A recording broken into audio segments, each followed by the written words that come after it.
In several of the discourses of the Buddha, he declares that his teaching is concerned with two conditions only, that of suffering and that of liberation from suffering. And this statement is summarized by means of Four Noble Truths, which is the most essential mnemonic formula of the whole Pali Canon. It summarizes his whole teaching. When you know the Four Noble Truths, you can really make an exposition of the whole teaching. And in the shortest version, the Four Noble Truths go like this. The first Noble Truth, the existence of suffering, dukkha. The second Noble Truth, the cause of dukkha. The third Noble Truth, the elimination of dukkha. And the fourth Noble Truth, the way to the elimination of dukkha. This formula is actually an old Ayurvedic diagnostic model. And our Vedic medicine is approximately 800 years older than Buddhism. And this template was well known in the days of the Buddha among at least educated people. So it was actually very clever to reformulate the whole of the Buddha's teaching within a well-known template. You have to bear in mind that the Buddha's teaching was handed down orally for about 500 years before it was actually written down. So the whole of the canon is structured by mnemonic devices, one of which is the repetition, the methodic repetition, which renders a fantastic consistency to the exposition of the teaching, but also makes it a little tedious sometimes to read, because the Buddhist discourses are actually meant to be chanted. They're not written books in an ordinary sense. Another aspect is actually that which is completely void of concepts and words, but points to an intuitive understanding which is developed in meditation. That is the true essence of the teaching that is based on experiential knowledge of direct seeing into the realities of phenomena. But from the point of view of meditation, all the factors of the Noble Eightfold Path are co-arising, or they can be understood as co-arising in one moment of consciousness.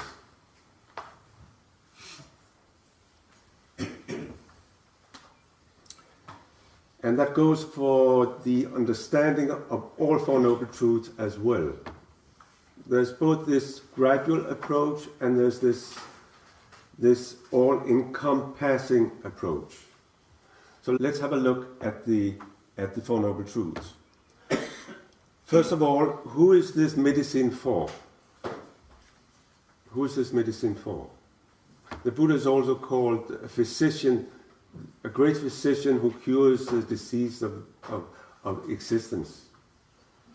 So who's the patient? The patient is someone who is designated as a putuchana. And it's a little misunderstood concept. It is usually translated as a common average person. But it means more than that. Sometimes it's translated as a worldling.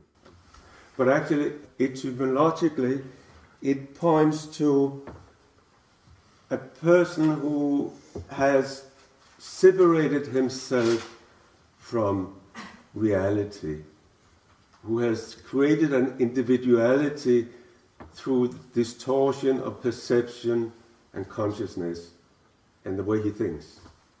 Putuchana.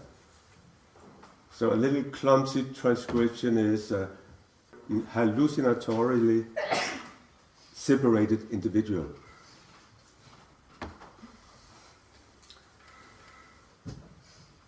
And he's separated from the stream of existence.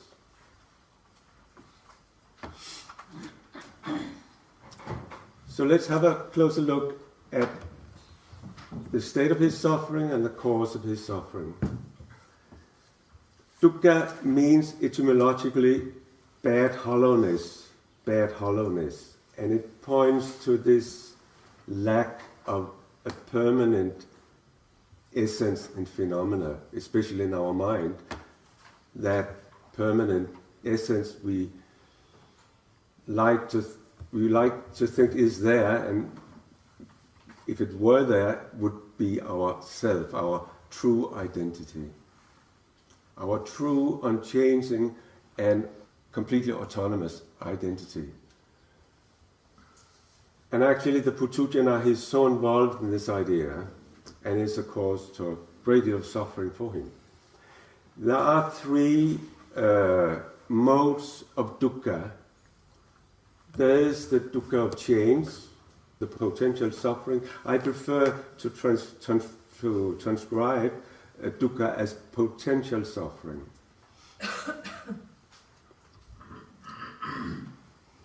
Sometimes it is actualized into what we understand ordinarily as suffering, but all phenomena are characterized by the potentiality of suffering.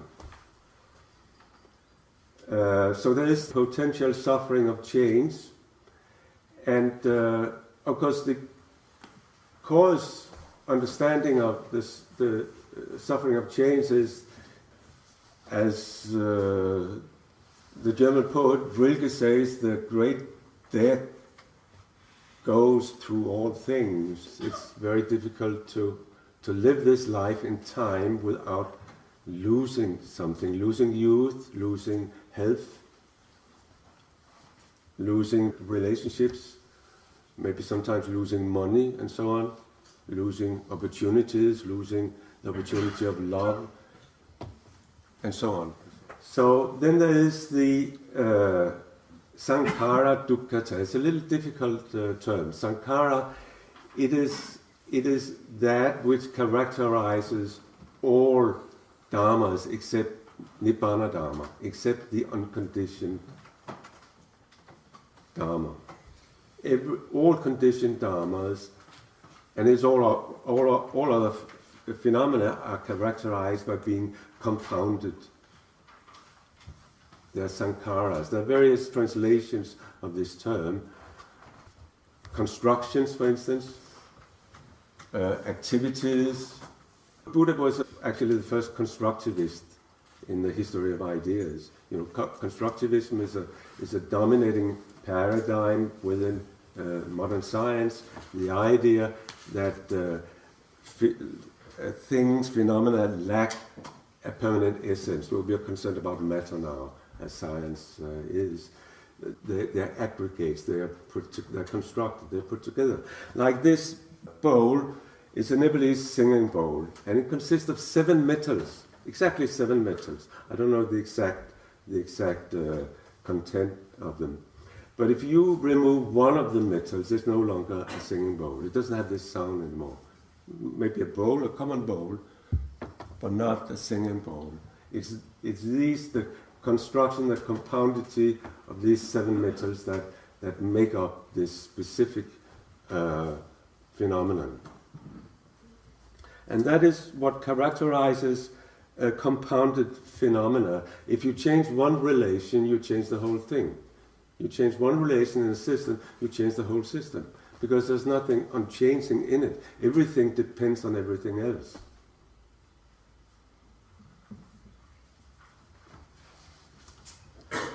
And in the West, we know this as far as matter is concerned. We have a fantastic understanding of the constructed nature of matter. We're not so aware in our culture of that the same state of things may apply to our psyche, to our mental life. There's a growing awareness about constructivism within modern psychology. Like modern psychology is to a large extent influenced by the philosophy of constructivism.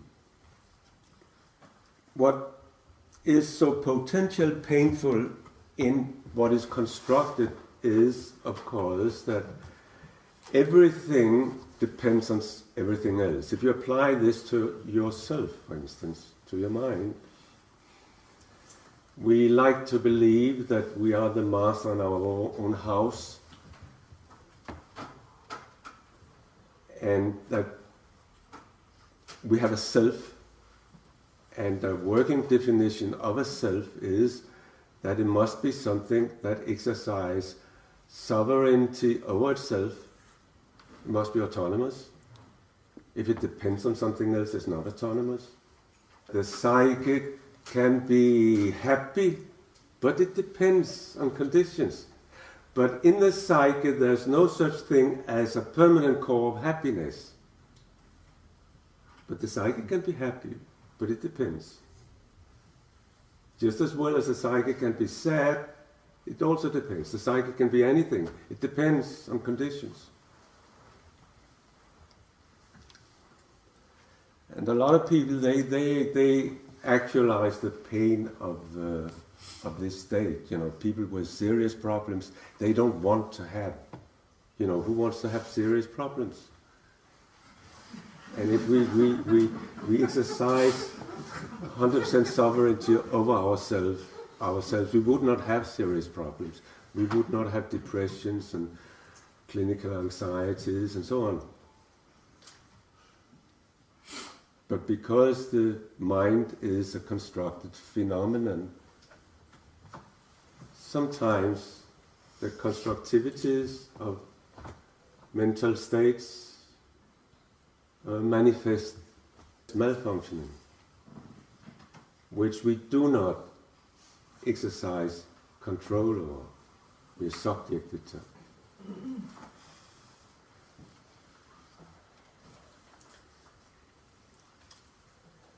And then there is the last kind of dukkha, dukkhata. It actually means a suffering of suffering.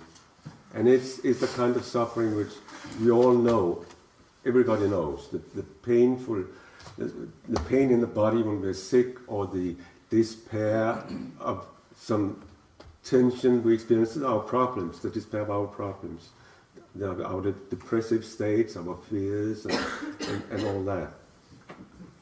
Displeasure that is depressive and sometimes unbearable. That's dukkha, dukkhata.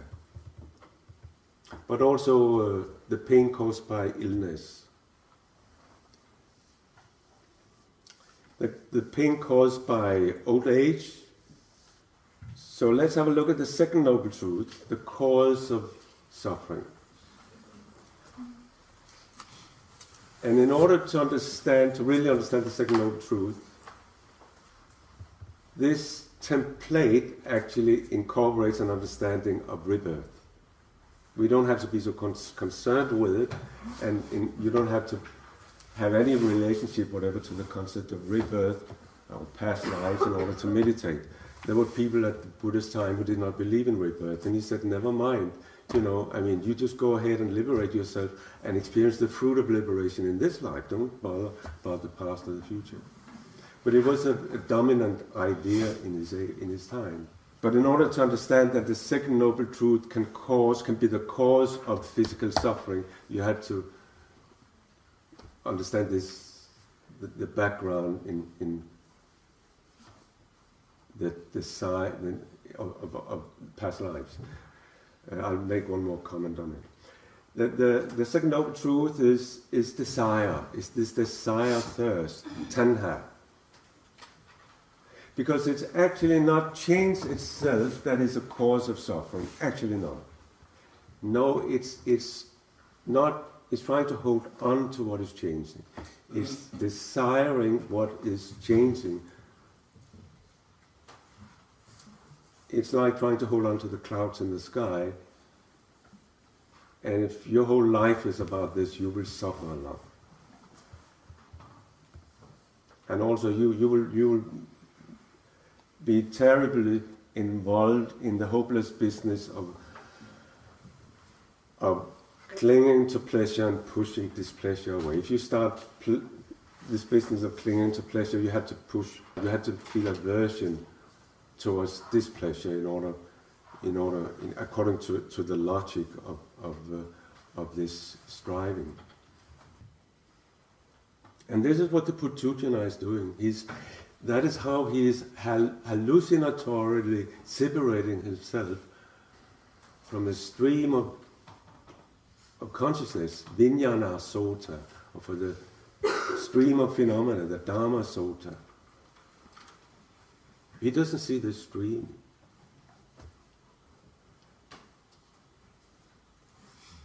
The stream that the fully liberated becomes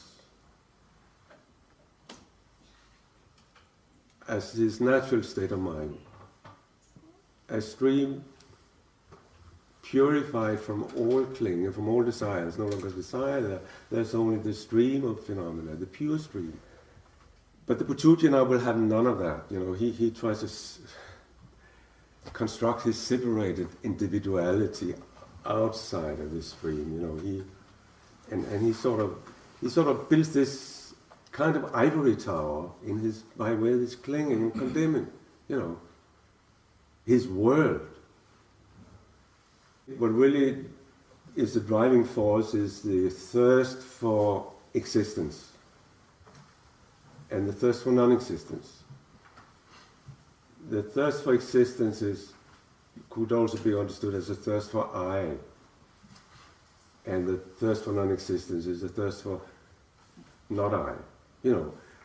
But when you get entangled with the world or create a world the way the Putujana does, you're involved in this dichotomy, clinging and condemning all the time.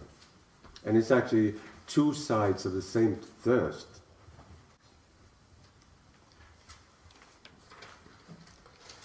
So it's understandable that when the Putujana does this, he experiences a lot of suffering due to change. What is not so easy to understand unless you for a moment consider the perspective of rebirth is that the physical pain in the body is due to desire as well. It is, of course, only so if you understand that this body we have in this life is a result of the desire of a past at the dead moment in the previous life, the desire for existence, which was actualized in a body in this existence. Does that make sense? Just as a theory? Yeah. You don't have to subscribe to it in order to practice meditation. The third noble truth about the elimination of the cause of suffering.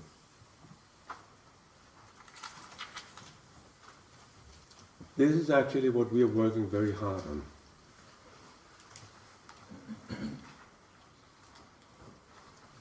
And some of you, I'm sure, will recognize the epistemological sequence that Buddha uses time and again in his discourses to explain the functioning of insight meditation. Well, let me throw some more light on the sorry state of the Putujana. Because he's really not to blame. I mean, he's just subjected to his existence. And when we're not very mindful, we perceive permanence in what is impermanent. You really have to, as you know, you have to slow down. You really have to slow down in order to perceive change. If you don't walk as slowly as I've seen most of you do, you would never have had this insight into how much change there is in just one movement of your leg. Like there's a whole stream of changeability, right? If you move fast, you don't see change. And if your mind wanders, so your mind is reduced all the time. Your level of awareness is reduced all the time. You don't see much, you don't understand much of what is going on any level. You don't see anicca, you don't understand dukkha, you certainly don't understand anatta. Impermanence, potential suffering or actualized suffering, and no core self, no self. Cannot understand that. When you're not so mindful and you're very involved in this business of constructing yourself, you perceive what is anicca, you perceive it as nicca, permanence. It's of course a distortion, it's a vipallasa. It's a hallucination, it's a hallucination. Like when you swing a light in night, very fast, a torch very fast, it appears as a permanent circle. It's an immobile circle. That's an hallucination of perception. And when you're not mindful, you perceive what is potential suffering, and that goes for the pleasurable states as well. When you don't, you perceive them as sukha, as pleasure, as joy, or as a source to joy. It's just the opposite world. You're in the opposite world. And you perceive what is no core self as core self. This is me, this is mine, that's all. That sound, that's me, that's mine. It goes on the automatic continually when you're first involved in this desire-thirsting business, as the Putujana is. So you understand, he lives in you understand how he has separated himself from the stream? So his mind, when he sits down and do Vipassana meditation, all these hallucinations, they surface, All these perceptions of anicca and what he sees then for the first time is actually anicca. All these perceptions of sukha, which he sees for the first time, actually is dukkha. All these perceptions of core self, which he sees in his insight meditation, which is actually no core self, no self.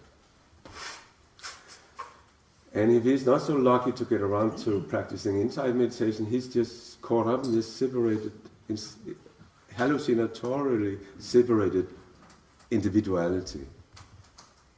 So is that clear? You understand that? Yeah, I was just confused for the he and she. Yeah. Why you said it's an individual, both. Yeah. It's not that women are exempted from this.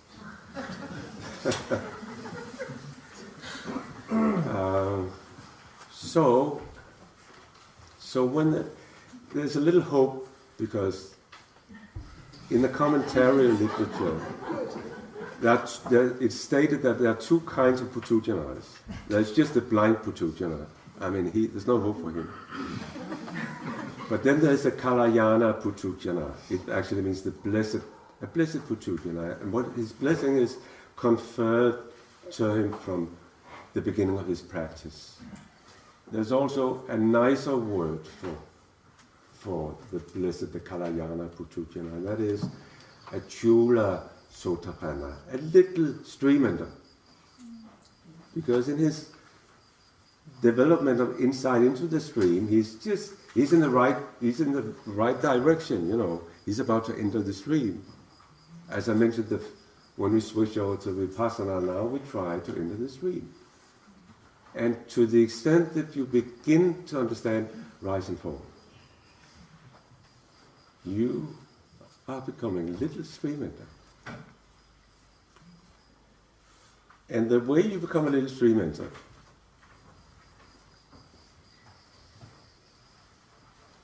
is that you begin to see anicca, and then you become disillusioned.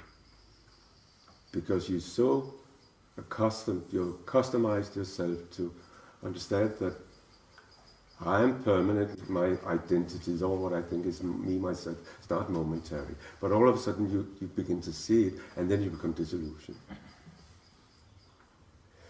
So the first factor in this epistemological sequence, which characterizes insight, is nibbida disillusioning.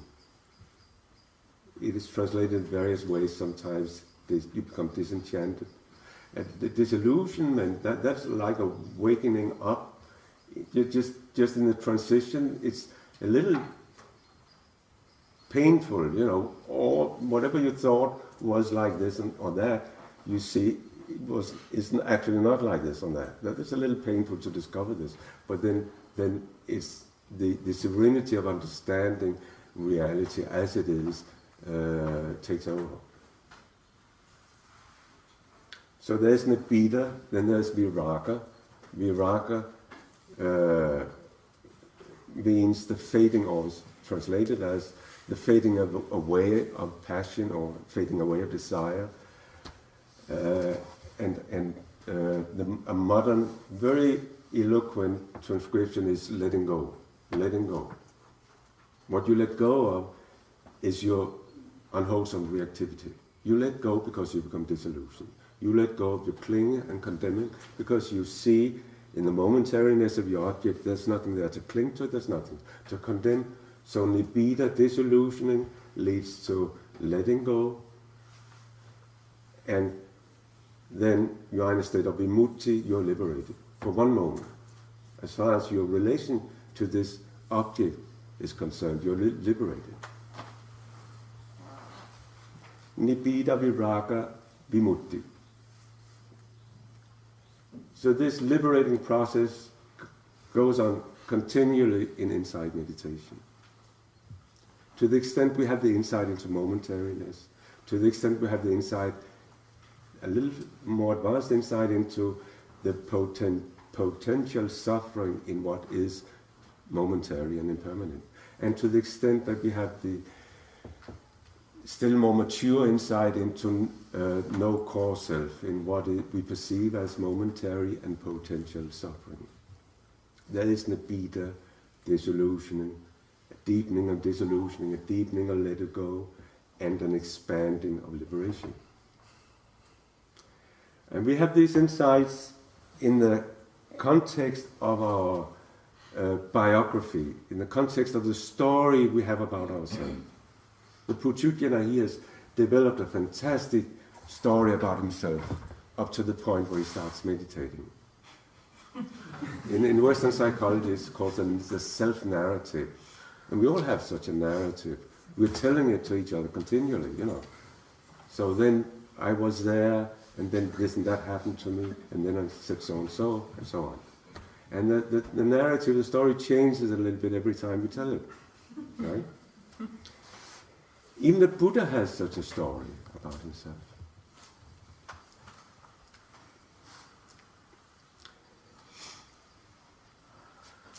And of course it's the content of that reflects his liberation, reflects his understanding of the nature of existence. Whereas the Putujana story is very incoherent, you know. There's a lot of big lacunes in it, you know, which has been suppressed and so on. Things he did not want to look at, you know, and so there are these big holes in his stories. And it's a really a mess when he begins to tell it, you know. And he develops his insight into anicca, dukkha, anatta and the context of this story as it surfaces. The insights are really on two levels. There are on the existential level, anicca, dukkha, anatta, and then there is on the biographical, psychological level, you know. This whole story I have about myself, my childhood, my upbringing, my travels, I went there and I met this person and I said this and that person said that to me. This whole story. In the context of that, we develop the existential insights. And both levels of insight are tremendously enriching, tremendously fascinating. And on the outset, a little painful to work with. You're not convinced that you are separate, you are hallucinatorily separated from the stream of consciousness, from the stream of phenomena. And maybe we don't understand this before we enlighten. Because there's no one there to understand it. You know, that's the recurring problem, you know. So the third noble truth, that's the prognosis. You know, the prognosis is good, the patient can be cured. Do insight, let go, become liberated, moment by moment, sort of accumulate. The karma of insight, it's a very powerful so-called repetition karma. And the repetition karma is that action, that activity we do most in our life. It becomes a very, very powerful, it accumulates as a very, very powerful force. And actually the karma is a special karma, it's a special kind of repetition karma. Because the karma inside is actually neither formally, on one level it's of course wholesome karma, but it's a special karma insofar, it's neither black karma nor white karma. It's neither white nor black karma. It's that karma which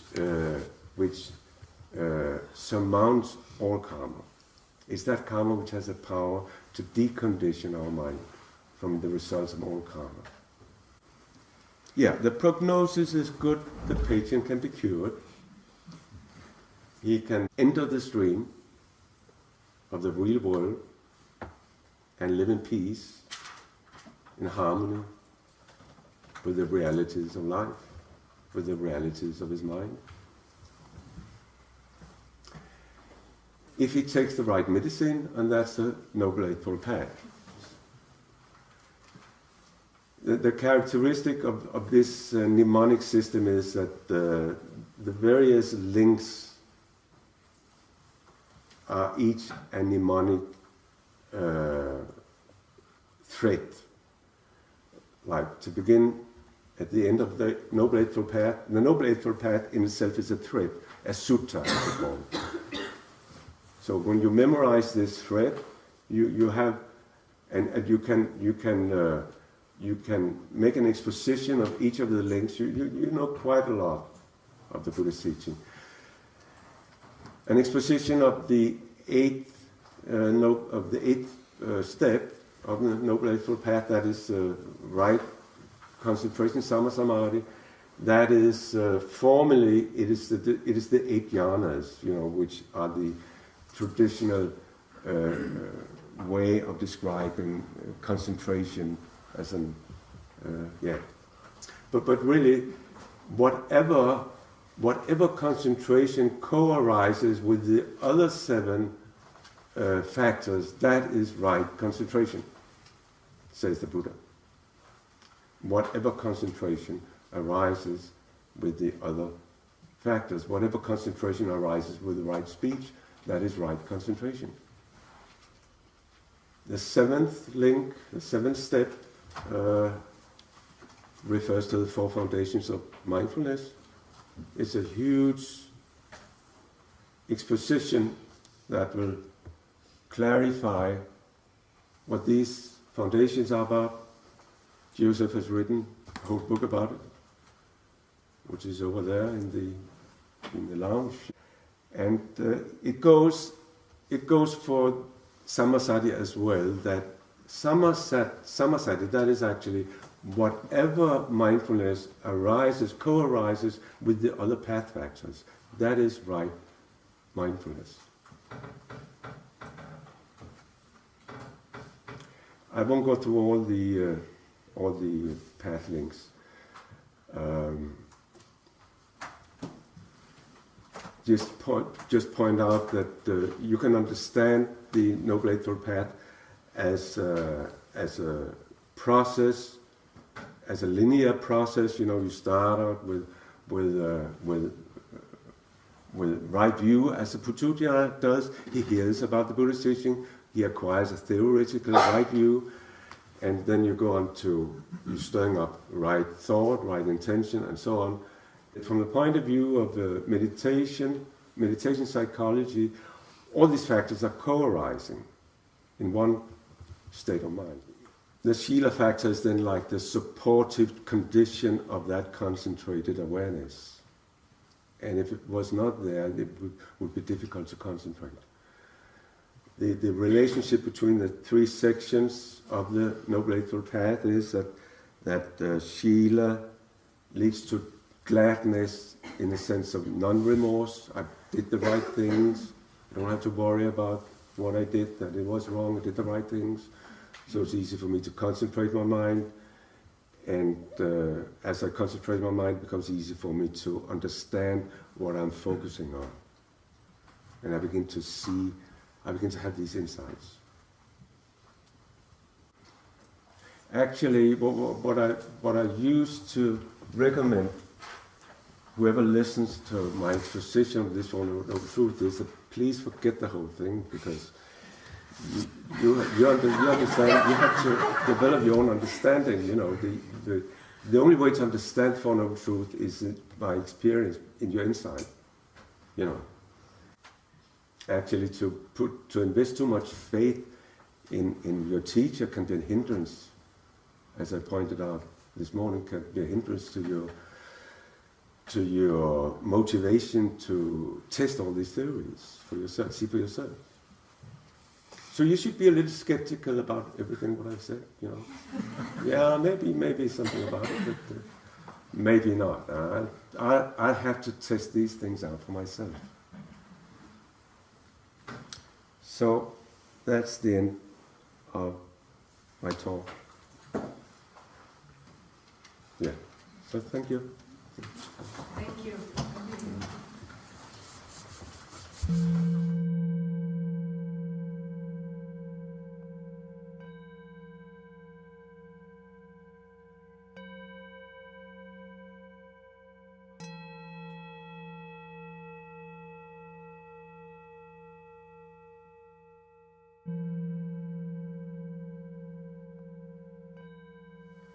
So there's a teaching from the Buddha which is called clear comprehension, and that's an aspect of mindfulness which has to do with understanding the context of what we're doing, and it's understanding the purpose of what we're doing.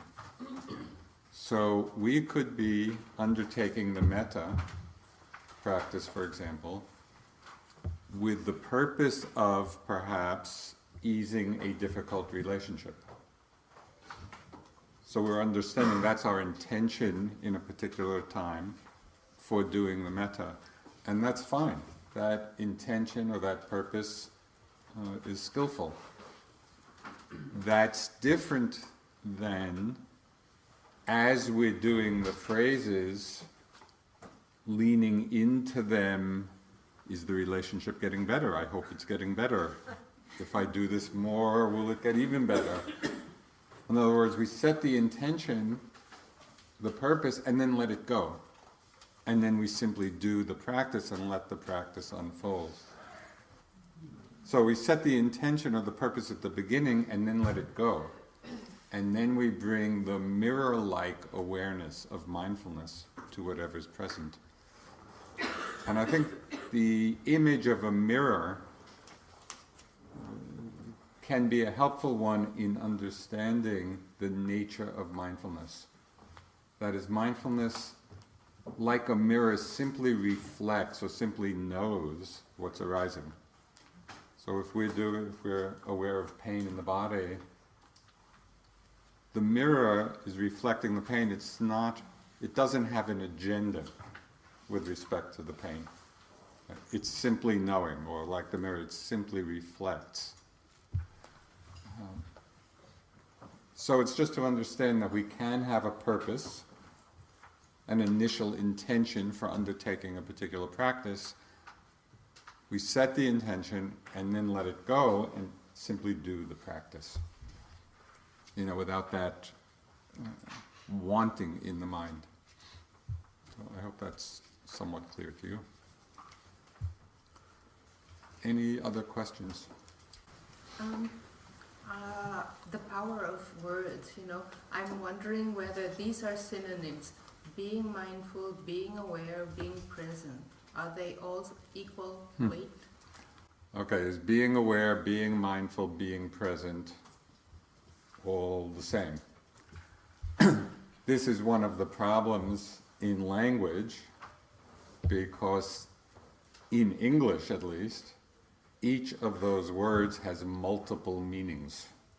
And so sometimes it gets confusing, which is why the other night I tried to distinguish how being present is a part of mindfulness.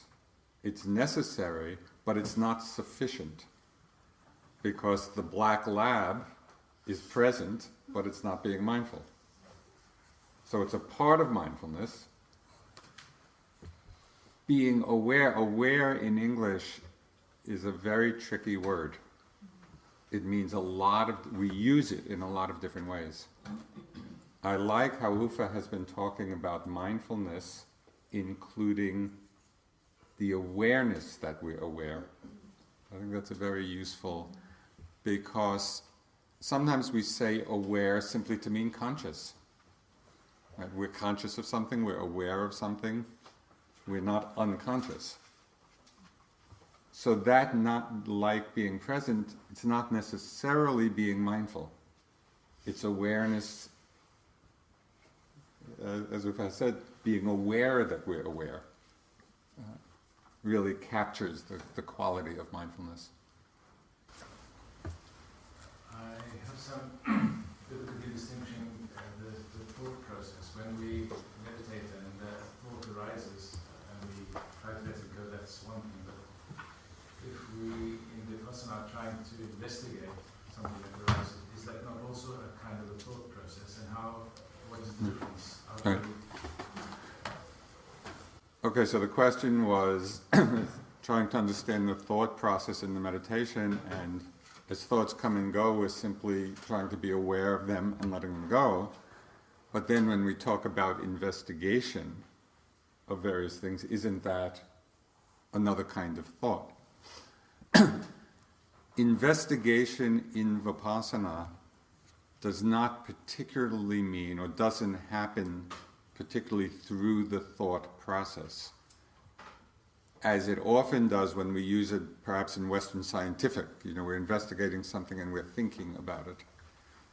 In Vipassana practice, investigation is another word for the wisdom factor. And it really means, it has a broad meaning, but very specifically, the investigation means seeing the arising and passing of phenomena. So that doesn't require thought. That just takes a careful observation. So that's the kind of investigation that's meant.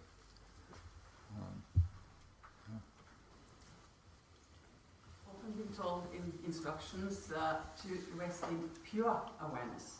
So how many awarenesses, or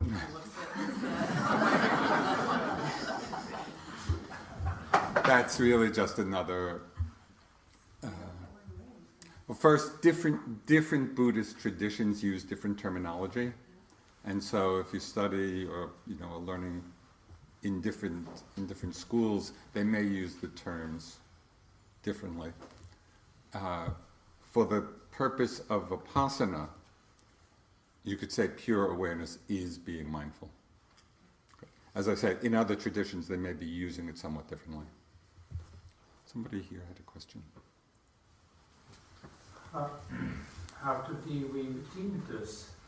Because I have very bad tinnitus. Yeah. It's like my breathing. Who is there? So the question was about the condition of tinnitus. You may be aware, where there's one hears the ringing in the ear, sometimes louder, sometimes softer.